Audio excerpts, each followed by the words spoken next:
Boa noite, amada igreja.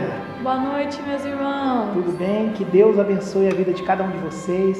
Eu gostaria de começar esse culto dessa noite cantando uma canção que nos diz assim, que todos os que têm sede e os que estão fracos neste momento, corram à fonte para imergir o seu coração. E nós sabemos, como nos diz ali em João 4, que fonte é essa? A nossa fonte é o próprio Senhor Jesus.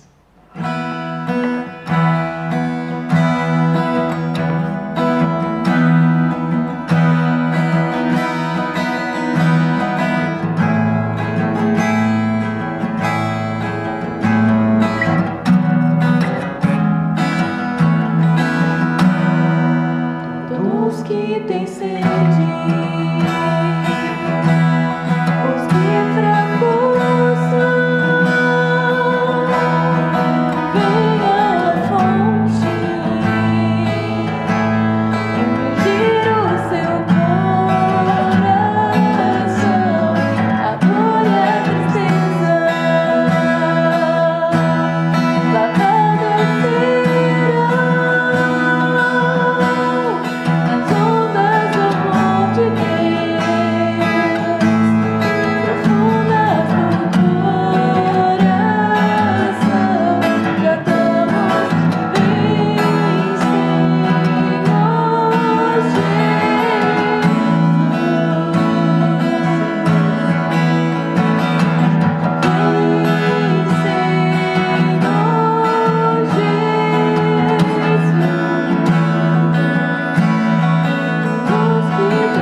eu gostaria de meditar com você, meu querido e amado irmão, amigo das redes sociais, em Hebreus capítulo 13. Eu gostaria de ler apenas um verso, que encontra-se no verso 15, que diz assim a palavra de Deus: Por meio de Jesus, pois, ofereçamos a Deus sempre sacrifícios de louvor, que é fruto de lábios que confessam o seu nome. Oremos. Bondoso e eterno Deus, que a Tua palavra venha ao encontro do nosso coração, que nós não sejamos apenas ouvintes, mas praticantes da Sagrada Escritura. Nos ajude, Senhor. Em nome de Jesus é que oramos. Amém. A partir do verso 1, seja constante no amor fraternal. A expressão aqui, amor fraternal, é a expressão grega Filadélfia. Amor entre irmãos. Seja constante no amor entre os irmãos. Será que nós temos amado nossos irmãos? Qual foi a última vez que você fez uma ligação para uma pessoa da igreja que está há um longo tempo sem estar conosco? Vamos ser constantes no amor fraternal. E ele continua, além de termos que amar os nossos irmãos, as fronteiras do amor começam a se expandir agora no verso 2. Não negligencieis a hospitalidade, pois alguns, praticando sem saber, acolheram anjos. Pratiqueis a hospitalidade. Aqui a palavra hospitalidade, ali No primeiro, o amor fraternal, Filadélfia. Aqui é Fileuxenia. Aqui, então, o desafio é nós amar o amor por estranhos. Fileuxenia. Amar os estranhos. Como que nós temos também praticado isso? Esse amor para aqueles que são de fora. E o interessante aqui é que ele diz que alguns acolheram anjos. Nós vemos isso ali em Abraão e Ló, em Gênesis 18, 19. Também vemos que ali que Gideão e Manoá, também ali em Juízes 6 e no capítulo 13, acolheram literalmente anjos. Mas aqui anjos pode ser traduzido como mensageiros de Deus. Nós temos que ter um prazer de receber missionários, de receber pastores, seminaristas na nossa casa. Amor entre irmãos, amor entre os estranhos. A seguir, as fronteiras do amor continuam a se expandir. Verso 3, lembrai-vos dos encarcerados, como se preso com eles, dos que sofrem maus tratos, como se com efeito vós mesmos em pessoa fossem os maltratados. Para que nós coloquemos no lugar daquelas pessoas que estão presas. Aqui ele está especificamente falando daqueles que foram presos devido à sua fé. Irmãos que estavam ali, que não negaram Jesus e que estavam encarcerados. Nós devemos também orar pela igreja perseguida. Alguns irmãos sempre postam nas redes sociais, como por exemplo, o trabalho do reverendo ali no Oriente Médio.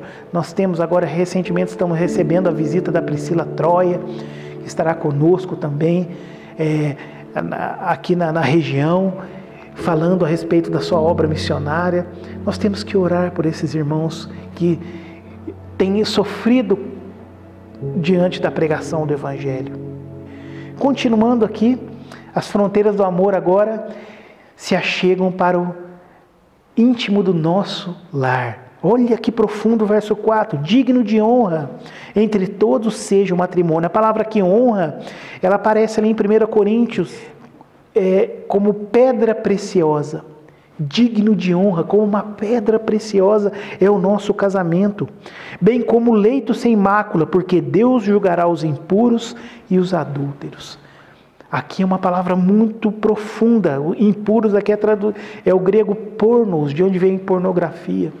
E aqui é um desafio para todos nós, diante de as séries de televisão estão cada vez piores, por onde tem andado os nossos olhos, por onde nós temos navegado na internet. Deus julgará os impuros e os adúlteros. Aqui é o desafio para aqueles que são casados e também para aqueles que ainda não contraíram o matrimônio. Como tem sido o seu namoro, o seu noivado? Será que você tem permanecido santo diante de Deus? Deus julgará os impuros e os adúlteros. E abençoado diante de Deus, digno de honra, como uma pedra preciosa, é o matrimônio e o leito sem mácula.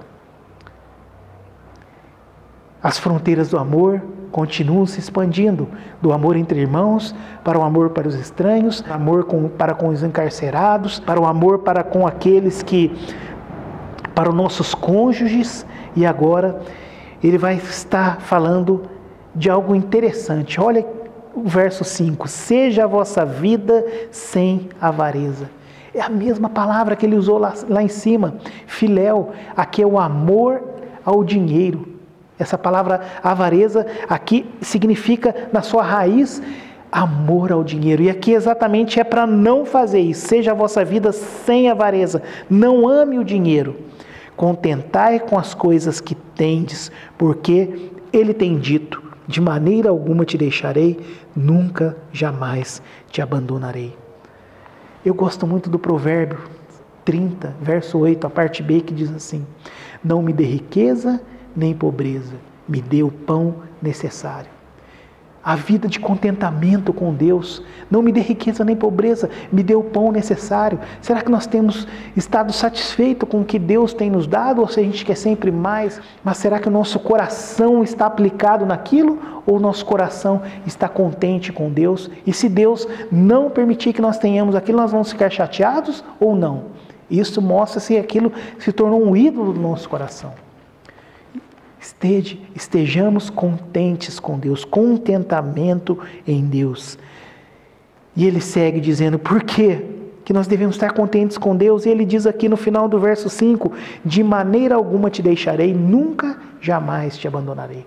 O autor aqui nos fala 5 vezes a palavra não, não, não, não, não, não. 5 vezes o não aqui nessa frase no grego, para nos deixar confortar o nosso coração de que Deus jamais nos abandonará, porque nós temos contentamento com Ele. Verso 6 nos diz assim, assim afirmemos confiantemente, o Senhor é o meu auxílio, não temerei o que poderá me fazer um homem.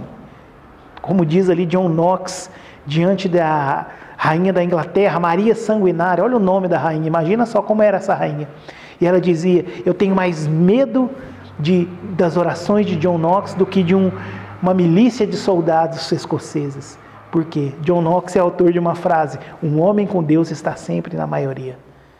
E assim nós temos que pensar assim também. Quem está com Deus sempre estará em maioria.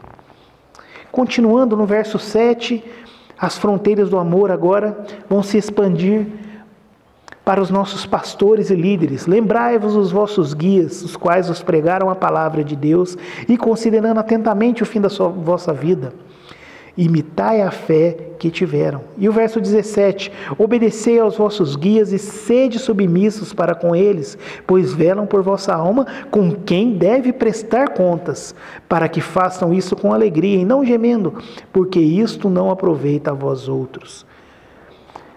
Nós devemos lembrar dos nossos pastores, obedecer os nossos pastores, mas olha o pré-requisito aqui, é muito claro no verso 7, os quais pregaram a palavra de Deus. A obediência cega é uma marca de seita. Nós devemos obedecer sim, mas baseados na Sagrada Escritura. Continuando, as fronteiras do amor vão se expandindo, agora nós temos que amar o nosso líder supremo. Os pastores falham conosco. Nós somos pecadores miseráveis, mas nós temos um líder supremo que jamais falhará conosco. É o Senhor Jesus. Verso 8. Jesus Cristo, ontem, hoje e é o mesmo e o será para sempre. Nós devemos obedecer sobremaneira o nosso líder principal, o nosso Senhor Jesus Cristo, o nosso bom e sublime pastor dos pastores. Continuando o verso 9, não vos deixeis envolver por doutrinas várias estranhas, porquanto o que vale é estar no coração confirmado com a graça e não com alimentos, pois nunca tiveram proveito os que com isso se preocupavam. O que esse autor está querendo dizer nesse verso 9? Que o importante não é que você está preocupado com uma regra dietética, com algo que entra na sua boca, mas com aquilo que entra no seu coração. E não se deixar levar por doutrinas, o texto nos diz aqui, estranhas. Meus irmãos, os mormons estão aí batendo na nossa porta muitas vezes. Eles negam o Senhor Jesus como o único Senhor Salvador. Eles têm outra Bíblia. A palavra de Deus é clara lá em Gálatas, quando nos diz que se um anjo do céu descer e vier apresentar outro evangelho, seja anátema. Os testemunhas de Jeová também falam que Jesus, ele não é Deus. Eles foram lá e alteraram a palavra de Deus, acrescentaram o tetragrama sagrado Yahvé, naquele Jeová, como nós dizemos em português, na Bíblia, no Novo Testamento. E essa palavra é uma palavra hebraica, não está no Novo Testamento.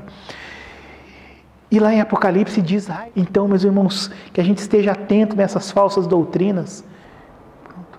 Antes de ler aqui o verso 10 até o verso 14, eu gostaria de contar para você uma ilustração. Existe um filme chamado O Óleo de Lourenço. É um filme lindíssimo e comovente. Lourenço sofria de uma certa enfermidade com que ele perdia toda a parte da movimentação do seu corpo, mas os seus olhos, a sua visão e a sua audição permanecia ainda intacta.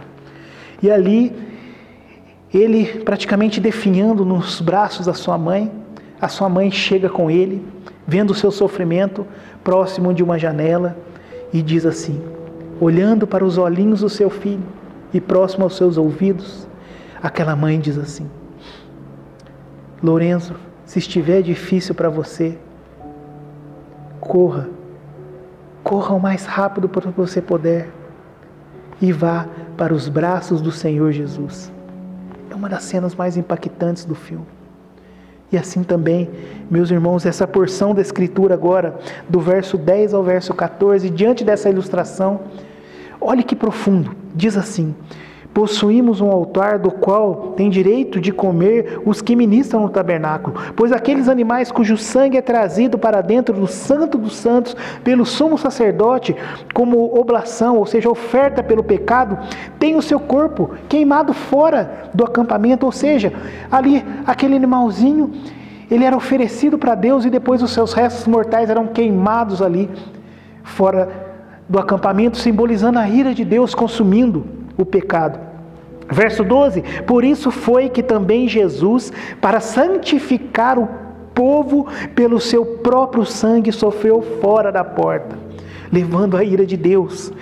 Verso 13: saiamos, pois, a ele fora do arraial, levando o seu vitupério. Na verdade, não temos aqui cidade permanente, mas buscamos a que há de vir. Corra o mais rápido que você puder para os braços do Senhor Jesus. Se Jerusalém, se o povo de Israel que gritou ali, crucificam, não quer receber Jesus, corra para fora da cidade, corra para a cruz, corra para os braços de Jesus. Por quê? Porque na verdade não temos aqui cidade permanente, mas buscamos a que há de vir. E concluindo essa mensagem, eu gostaria de ler aqui o verso 15. Por meio de Jesus, pois, ofereçamos a Deus sempre sacrifício de louvor, que é fruto de lábios que confessam o seu nome. Verso 16: não negligencieis igualmente a prática do bem e a mútua cooperação, pois com tais sacrifícios Deus se compraz. Quando nós, meus irmãos, amamos os nossos irmãos com amor fraterno, quando nós somos hospitaleiros e amamos os estranhos, quando nós nos preocupamos com os encarcerados, com aqueles que estão presos devido à sua fé, quando nós honramos o nosso casamento e amamos os nossos cônjuges, quando nós não amamos o dinheiro, mas contentamos em Deus, quando nós amamos ao Senhor Jesus Cristo e amamos também os nossos pastores, quando nós amamos a palavra de Deus, nós estamos realizando um ofício sagrado, estamos realizando um sacro ofício, estamos realizando um sacrifício. Com tais sacrifícios Deus se compraz quando nós rompemos as barreiras do amor e obedecemos ao nosso Senhor Jesus Cristo acima de tudo, olhando para Ele e, se necessário for, correndo para fora da cidade, correndo para os braços do Senhor Jesus. Que Deus nos abençoe e que essa palavra vá ao encontro do seu coração. Amém.